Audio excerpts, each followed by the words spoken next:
नमस्कार, मेरा नाम है डॉक्टर पुरुष धवन और आज इस वीडियो में हम बात करने वाले हैं, डिस्कस करने वाले हैं, वो है स्पीच को।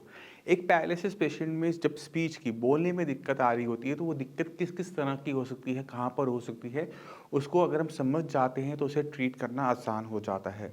क्योंकि जब भी किसी पेशेंट की स्पीच नहीं होती, तो पेशेंट के घर वाले कह रहे होते हैं कि इसको स्पीच थेरेपी की ज़रूरत है, इसे स्पीच थेरेपी दिलवाएँ, ना दिलवाएँ। ऐसे बहुत सारे क्वेश्चन माइंड में आ रहे होते हैं। तो हमें पहले इवैल्यूएट करना पड़ता है सेल्फ भी और डॉक्टर के थ्रू भी कि पेशेंट को किस चीज़ की ज़रूरत ज़्यादा है। अब हमारा ब्रेन है, ब्रेन में एक स्पीच सेंटर होता है जो हमारी आवाज़ को कंट्रोल कर रहा होता है, शब्दों को बना रहा होता है। अगर ये लाइट है, ये कैमरा है, ये मुझे पता है, मेरा ब्रेन मुझे बता रहा है कि इस चीज़ को, ये जो काली चीज़ है जिसके आगे एक लेंस लगा हुआ है, इसे कैमरा कहते हैं।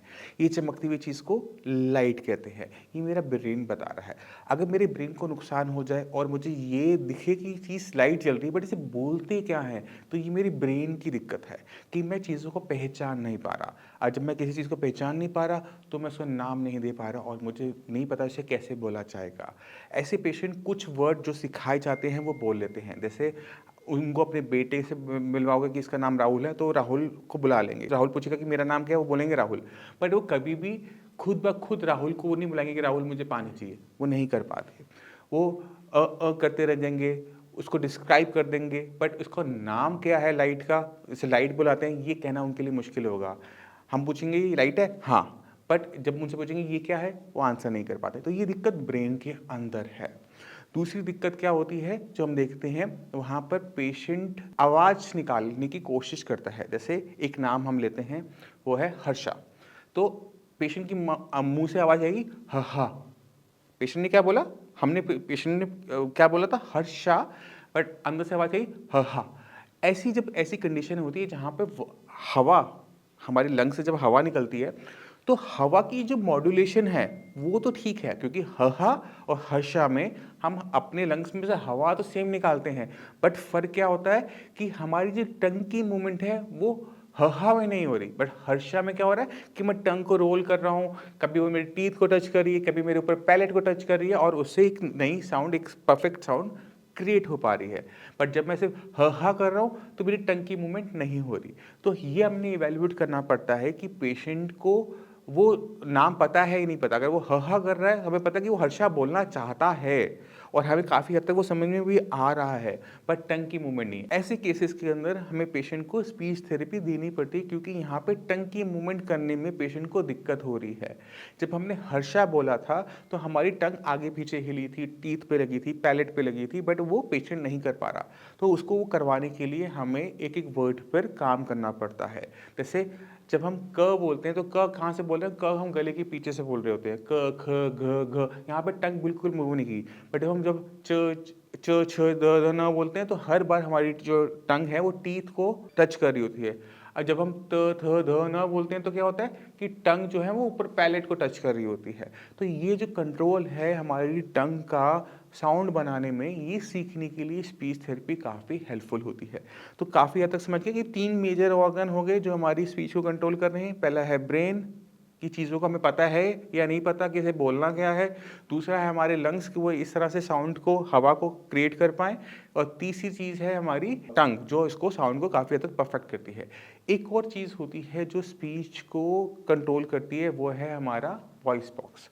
वॉइस बॉक्स जो होता है वो मसल्स का बना हुआ होता है। अब ये जो मसल्स की जो मूवमेंट होती है, इसी से हम आवाज़ को पतली और भारी कर लेते हैं।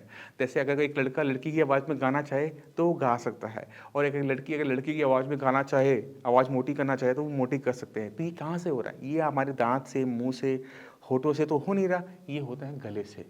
तो ये 3-4 ऑर्गन्स हैं जो आपस में मिलकर स्पीच को क्रिएट कर रहे होते हैं, और इनका ठीक से काम करना आवाज़ को साफ़ करने के लिए ज़रूरी है। अब सवाल ये उठता है कि अगर पैरालिसिस का पेशेंट है तो हमें क्या करना है और उसमें आराम आएगा या नहीं आएगा।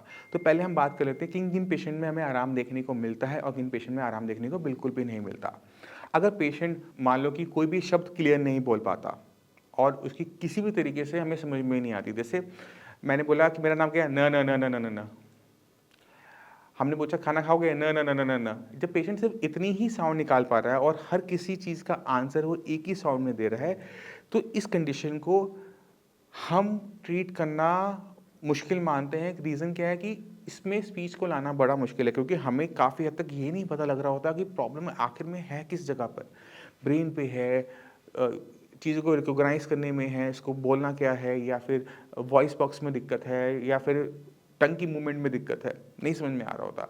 तो ऐसे पेशेंट को जब हम मेडिसिन देते हैं, अगर हम पेशेंट को पहले महीने में, दूसरे तीसरे महीने में एक-एक शब्द बोलना भी शुरू कर दें, जैसे वो पहले र र र र कर रहा था, अब वो बोलता है खाना, पानी दे दो, चलो हटो यहाँ से, गुस्से में बोल जाता है। तो ऐसे पेशेंट में रिकवरी बहुत अच्छी होती है।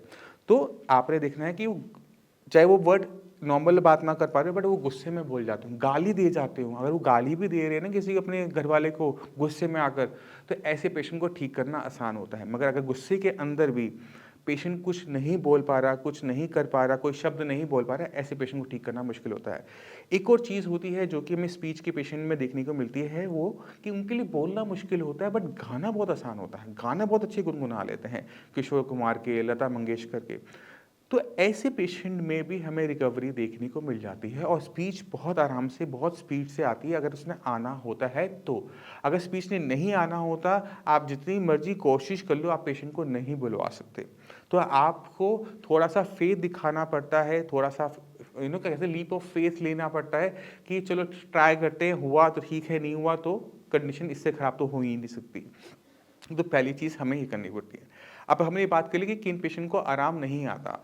अगर पेशेंट गुस्से में या फिर गाने में कुछ बोल जाता है, हटो, चलो, खाना, पानी दे दो, चलो, सिर्फ़ सिंगल वर्ड बोल जाता है, तो ऐसे पेशेंट को लेकर आपको घबराने की बिल्कुल भी ज़रूरत नहीं होती। ये सारी के सारे केसेस में आवाज़ पूरी तरह से वापस आ जाती है, क्योंकि उसको अपना इमोशन को एक्सप्रेस करना आसान होता है। तो ऐसे पेशेंट को हम बहुत अच्छा लेके चलते हैं, और हमें पहले 2-3 महीने में ही स्पीच काफ़ी हद तक क्लियर देखने को मिल जाती है। अब चलते हैं स्पीच थेरेपी के ऊपर कि हमें स्पीच थेरेपी करनी, घर पे करनी है, तो हम उसको क्या मेथड को यूज़ करें।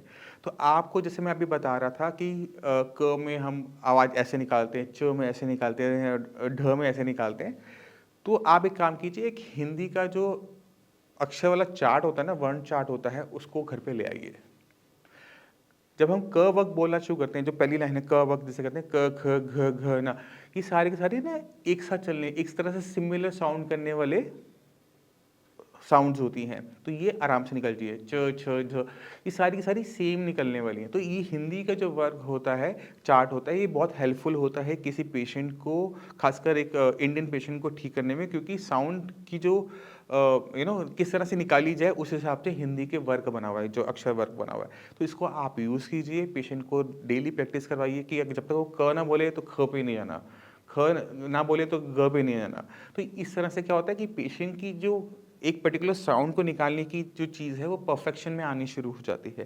पहले वो एक-एक सिंगल अक्षर बोलेगा, फिर 2-2 अक्षर के वो वर्ड बोलेगा, हट, चलो, हटो, खाना। फिर वो अक्षरों को आपस में मिला के वो 2-3 लाइन का, 2-3 वर्ड का बोलेगा, यहाँ से हटो, मुझको नहीं जाना, मुझे आपसे बात नहीं करनी। ये छोटे-छोटे वर्ड्स बोलना शुरू करेगा। उसके बाद जिस तरह से मैं आपसे बात कर रहा हूँ, कॉम्प्लेक्स तरीके से नॉन स्टॉप बात कर रहा हूँ, इस तरह से भी वो जो चीज़ होती है, वो डेवलप हो जाती है। टाइम ज़रूर लगता है इन चीज़ों के अंदर, बट हमें मेहनत करते रहना पड़ता है। जब हम कंटिन्यूअसली अपने पेशेंट पे मेहनत करते रहते हैं, और उनकी जो कमियां हैं उनको ढंग से इवैल्यूएट करते हैं, तो हमें रिजल्ट्स बहुत अच्छे देखने को मिलते हैं, क्योंकि अब हमें दिक्कत पता है। और जब हमें दिक्कत पता होती है, तो हमें पता है कि हमने कहाँ पर उस पर अटैक करना है, कहाँ पर हमने वर्क करना है, कहाँ पर हमने इसको टाइम देना है। क्योंकि जब पेशेंट हुआ था, तो हम पहले बहुत अच्छा टाइम दे रहे होते हैं, हम पूरा दिन लगे रहते हैं, जॉब छोड़ देते हैं, लगे रहते हैं, बट धीरे धीरे क्या होता है कि हम हार मानना शुरू कर देते हैं। पेशेंट पे जो एफर्ट डाल रहे होते हैं, वो कम होने शुरू हो जाते हैं। कोई बोल देता है कि पेशेंट की कंडीशन तो ऐसी ही रहेगी, वहाँ पर हम हार मान के पेशेंट को उसके हाल पे छोड़ देते हैं। तो ये नहीं करना चाहिए। पेशेंट के पीछे हाथ धो के पड़ जाना चाहिए, जब तक वो अपने लायक ना हो जाए, अपने चलने लायक हो जाए, बोलने लायक हो जाए, हाथ में थोड़ी बहुत मूवमेंट आ जाए, कि अब आपको उस पे मेहनत करने की ज़रूरत नहीं, पेशेंट अपने आप मेहनत कर लेगा। तब तक पेशेंट के पीछे हाथ धोकर आप सभी को पड़ना चाहिए। पेशेंट को कभी भी बहुत ज़्यादा रेस्ट नहीं करने देना चाहिए, क्योंकि पेशेंट की अगर रेस्ट ज़्यादा करता है, तो मसल्स में स्पास्टिसिटी बढ़ जाती है। एक्सरसाइज अगर वो हैवी कर ले, तो स्पास्टिसिटी बढ़ जाती है। पेशेंट अगर जिम चला जाए और हैवी एक्सरसाइज कोई गलती से करवा दे, तो दिक्कत हो जाती है। फिजियोथेरेपिस्ट अगर फिजियोथेरेपी बहुत हार्ड तरीके से करवा दे, जोर लगा के करवा दे तो स्पास्टिसिटी बढ़ जाती है। तो आपको पहले कुछ टाइम में, पहले जो 6 महीने होते हैं पैरालिसिस के, वो बहुत इंपॉर्टेंट होते हैं।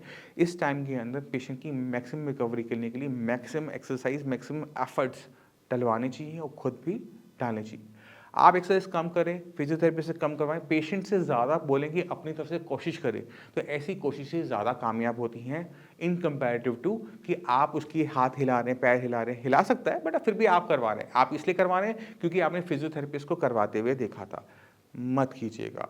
आप पेशेंट को बोलिए कि अपने हाथ से चीज़ों को उठाने की कोशिश कीजिए, पैर से चलने की कोशिश कीजिए, कि जितनी वो अपनी तरफ से एफर्ट डालेगा, उसका ब्रेन काम कर रहा है। ब्रेन जब काम कर रहा होता है तो ब्रेन अपने काम में कमियों को देख लेता है कि मेरा हाथ नहीं चल रहा, मैं उंगलियों को हिला नहीं पा रहा। जब वो खुद काम कर रहा है तो उसे वो ठीक करने की कोशिश करेगा। अगर आप करोगे तो आपका ब्रेन उसको इवैल्यूएट करेगा और वो अपने में चेंजेस करेगा, जो कि हमें नहीं चाहिए। आप ठीक हो, बट हमें पेशेंट में चाहिए। तो पेशेंट के खुद के एफर्ट डालना ज़्यादा ज़रूरी है इन कंपैरेटिव, क्योंकि फिजियोथेरेपिस्ट डाले या फिर आप लोग डालें। तो मैं उम्मीद करता हूँ इस वीडियो से स्पीच थेरेपी को लेकर थोड़ा-सा आपके माइंड में क्लियर हुआ होगा कि स्पीच आनी है, नहीं आनी है, किन केसेस में आती है, किन केसेस में नहीं आती।